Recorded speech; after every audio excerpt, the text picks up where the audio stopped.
In Frisco, Texas, this man is angry that a Black Lives Matter protest is blocking traffic. They can't be in the middle of the road, he says, and now he's about to engage in white privilege. Yes, he just slapped that young black woman's arm and phone. Now he's got his fists up. There is the cop. Let's see what happens with the legal observer in the red t-shirt. Yes, that was a push.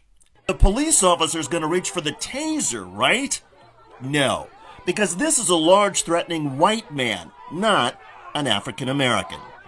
It's also Texas, the South. Hello, everybody. I'm David Schuster. Thanks for watching. This incident occurred as demonstrators were protesting the death of an African American named Marvin Scott III. Scott, age 26, was arrested at an outlet mall in Allen, Texas, for possession of less than 2 ounces of marijuana. That's a misdemeanor. Still, he was transported to the county detention facility. The local sheriff says Scott was acting strangely at the jail. If officers had bothered to look up his record, they would have seen that Scott was a schizophrenic. In other words, he had a disability. Still, the officers placed him on a restraint bed, sprayed him with mace, covered his face with a spit mask. Scott then became unresponsive and was pronounced at a local hospital dead on arrival. The medical examiner recently said that Scott's death was a homicide that occurred during a restraint struggle with law enforcement. 7 officers have been fired and a state investigation is underway, which could lead to criminal charges. By all accounts, this has been a huge local news story. There have been multiple news conferences by the Scott family and plenty of Black Lives Matter demonstrations. Most motorists at this particular intersection seemed to understand what was going on and waited patiently.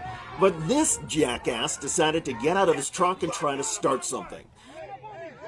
I appreciate the argument that a cop's job in a volatile situation like this is to try and de-escalate things.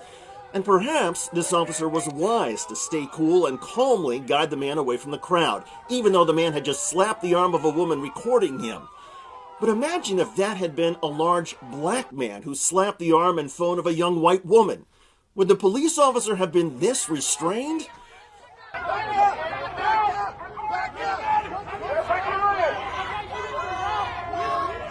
And that's the problem with policing and attitudes across the United States. There are often 2 different standards about how to respond to a potential threat. If you're white and angry about a protest blocking your way and you just assaulted somebody, you get a calm escort back to your vehicle. If you were black, watch out. And again, this protest in Frisco, Texas stemmed from the killing of a black man in law enforcement custody, a man who was only detained in the first place because of a marijuana misdemeanor. Say his name. Marvin Scott III! Say his name. Marvin Scott III! By contrast, the impatient white motorist gets to throw around F-bombs, assault a woman, push a guy, and square off to punch people. And there's no arrest, no trip to the local jail. Does white privilege exist? You bet it does.